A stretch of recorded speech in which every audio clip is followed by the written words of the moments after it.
Hai hai, masih bersama dengan Anissa AE Channel di part 21. Di cerita kali ini menceritakan tentang kehilangan. Tak ada yang ingin kehilangan kan? Nah, seperti apa ceritanya? Sebelumnya, jangan lupa untuk subscribe, like, komen, dan share ke teman-teman kalian semuanya. Oke? Selamat mendengarkan.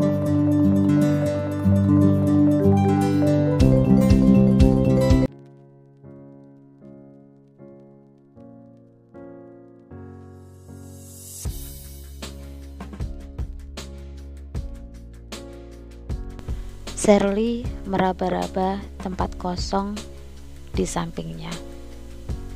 Lalu matanya mengerjap, mencari sosok yang biasanya selalu ada di sana. Tak ada. Wanita itu sadar, hampir tiap malam suaminya tak bisa memejamkan mata. Sibuk dengan segudang pekerjaannya.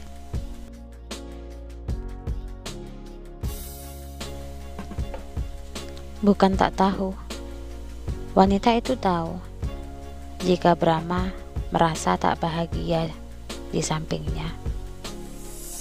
Menikahi wanita itu sama saja dengan mengambil tanggung jawab yang memang harus dilakukannya demi Nana. Pernikahan yang tak diinginkan, bisa dibilang seperti itu.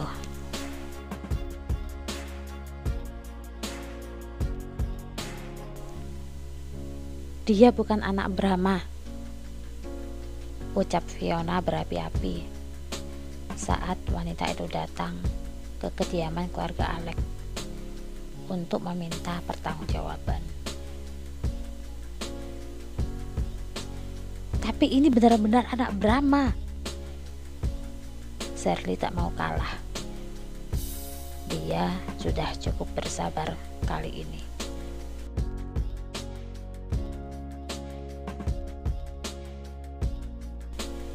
Dasar kamu wanita jalang, bisanya merebut suami orang. Udah gak laku lagi ya. Tante, saya mencintai Brahma dan kami melakukannya atas dasar suka sama suka.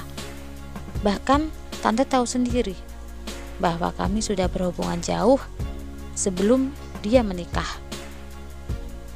Kini suara Shirley melunak. Dia tak ingin punya masalah dengan calon mertuanya.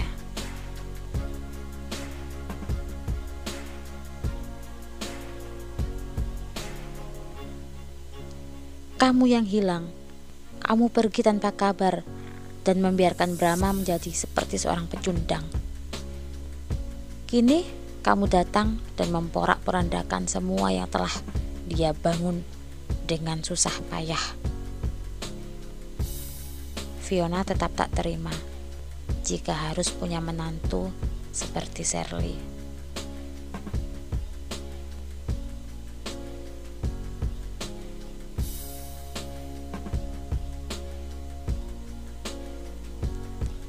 Saya sudah menjelaskan semuanya pada Brahma, dan hubungan kami baik-baik saja, bahkan bisa dibilang sangat baik.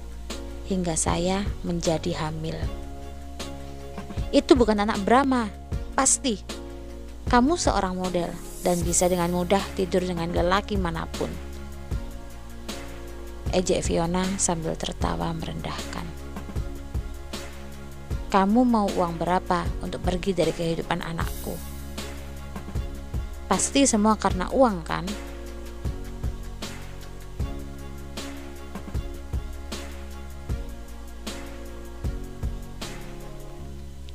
Wanita parubaya itu langsung mengeluarkan satu lembar cek kosong dari dalam tas tangannya. Menandatanganinya, diletakkannya cek itu di atas meja dengan pandangan gemas. Jelas dia berpikir hanya uang dan uang yang ada di pikiran Shirley. Karir Shirley udah hancur. Siapa lagi yang akan menjadi tumpuan hidup jika bukan Brahma.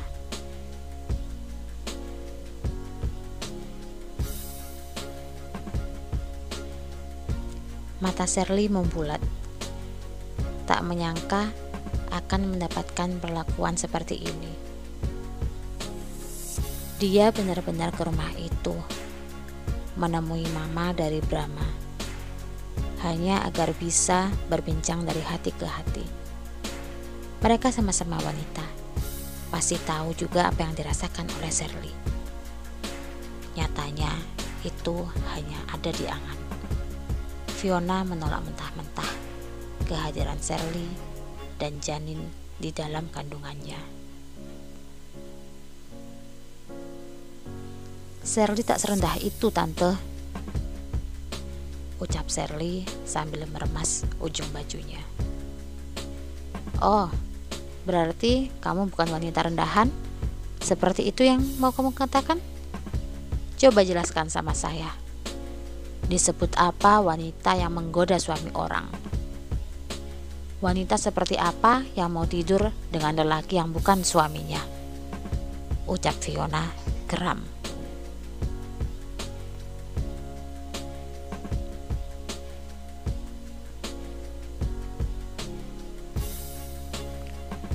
Kedatangan Sherly kali ini membuat luka di hatinya menganga. Selain ditinggalkan oleh Dewa, kini wanita itu juga ditinggalkan Sasa, menantu yang dicintainya.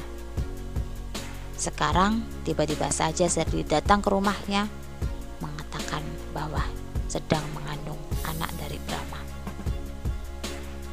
Drama seperti apa yang sedang dilakukan oleh Sherly saat ini?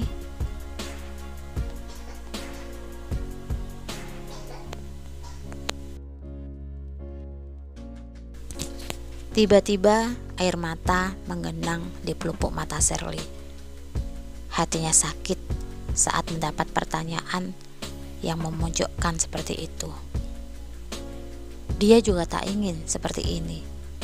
Seandainya Brahma berkata dari awal jika telah menikah. Namun nasi telah menjadi bubur. Semua sudah terlambat untuk disesali saat ini.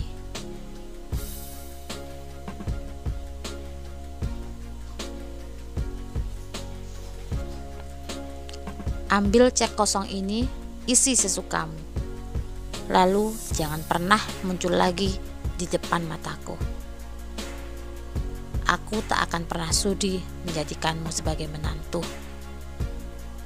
ucap Fiona ketus sebelum akhirnya berdiri dari duduknya. Kamu tahu pintu keluar kan?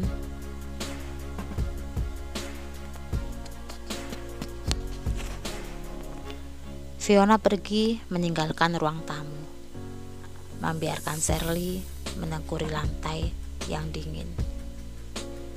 Sedingin hati wanita parubaya yang berjalan dengan anggunnya menuju lantai 2. Wanita itu melirik ke ruang tamu saat mendengar Sherly beranjak dari tempat duduknya.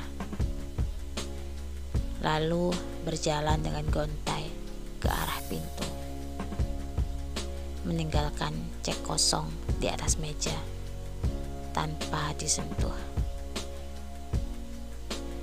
Dia tertegun beberapa saat, lalu memastikan Sherly telah pergi. Melangkah lagi ke lantai 1, mengambil cek yang belum disentuh sama sekali, lalu memasukkannya kembali ke dalam tas tangan. Fiona menarik napas panjang. Sebenarnya tak pernah ingin berbuat jahat pada Sherly, tapi tetap ingin wanita itu pergi. Bagaimanapun juga, Sherly pun pernah singgah di hatinya.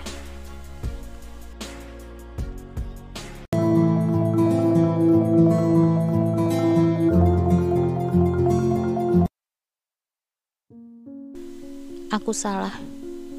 Aku tahu itu. Tapi aku juga tak ingin berakhir seperti ini. Andai waktu bisa diputar kembali, sayangnya tidak. Selamat tinggal dunia. Kami akan pergi. Kami tak lagi punya apa-apa. Sebuah status di akun sosmed Sherly membuat Brahma memicingkan mata.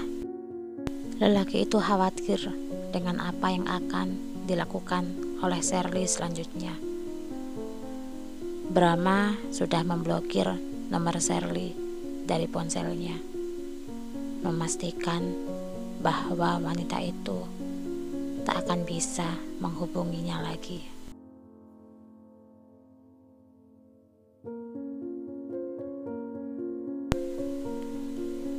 Namun, sebuah foto di pantai membuatnya mau tak mau berpikir keras. Siapa kami yang dimaksud oleh Sherly? Dia akan pergi dengan siapa? Brahma melihat komentar-komentar di bawah postingan itu, mencari penjelasan atas status yang ambigu. Baru tahu rasanya dihujat emak-emak sejagat. Dasar pelakor. Puas kamu menghancurkan hidup Sasa. Dasar wanita jalang. Jalang.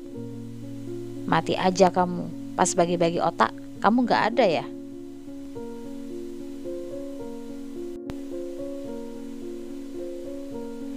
Jari Brahma langsung mengklik komentar itu karena di sana ada balasan dari Sherly. Ya, aku memang mati bersama anakku. Bagai tersengat listrik, dia menyugar rambut cepat. Maksudnya, saat ini Sherly hamil, wanita itu mau bunuh diri? Brahma langsung mengambil jaket kulit, lalu mengambil kunci motor, menuju lokasi pada foto status itu. Foto pemandangan pantai yang sangat familiar di matanya. Pantai yang sering mereka lihat saat sedang berdua.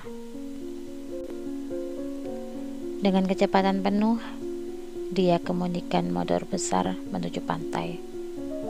Tak ingin ada apa-apa dengan Sherly dan juga janinnya, anaknya.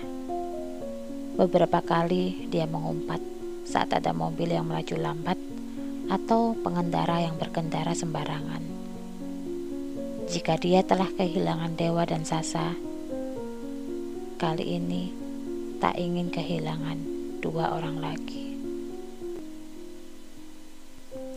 Sherly pernah menjadi wanita kesayangannya, lalu kehilangan, dan kini dia tak ingin kehilangan lagi. Biar apa kata orang, Brahma tak peduli. Apalagi kini Sherly tengah hamil, dan itu adalah tanggung jawabnya untuk menjaga wanita itu.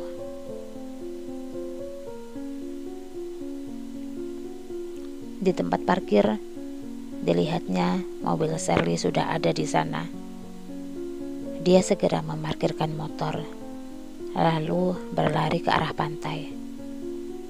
Sayangnya, di sana sudah ramai dengan orang-orang yang menunjuk ke arah laut. Jantung Brahma berdegup dengan cepat. Larinya semakin dipercepat ketika matanya menatap sepatu yang selama ini dikenalnya ada di pinggir pantai. Saat itu pula dia melepas jaket kulitnya. Beberapa orang sudah masuk ke dalam air. Dia langsung bergabung.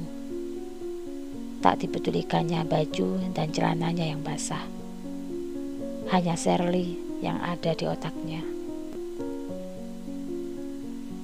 "Ketemu!" teriak seseorang yang membuat Brahma menarik napas lega.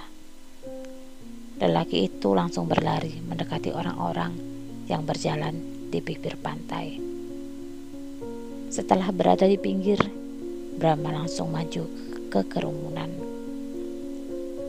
Dilihatnya Sherly yang pucat dan pingsan dengan perasaan tak karuan.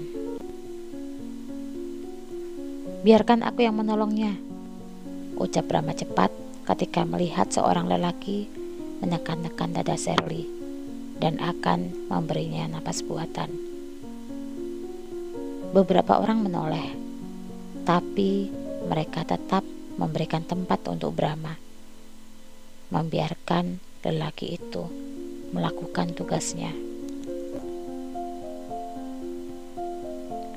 Bangun, Sher, jangan pergi sekarang. Aku janji akan menjagamu. Bangun, Sher, demi anak kita, demi aku, ucap Brahma sambil menekan-nekan dada Sherly lagi. Tak dirasakannya, air mata mulai menetes dengan pelan.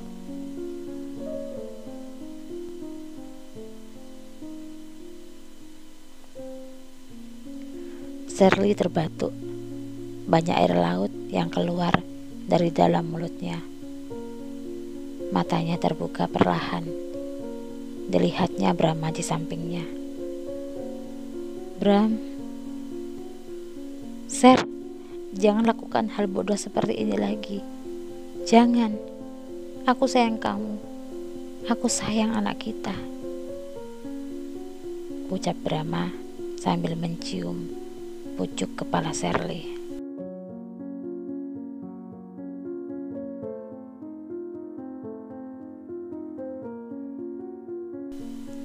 Cuplikan part selanjutnya. Subhanallah, luar biasa. Selain menghafalkan Al-Quran, dia juga kuliah. Kamu suka padanya? Tanya Pak Kiai sambil mengelus janggutnya. Mungkin saya jatuh cinta pada suara dan wajah ayunya. Pasti dia bisa jadi istri yang salihah nanti.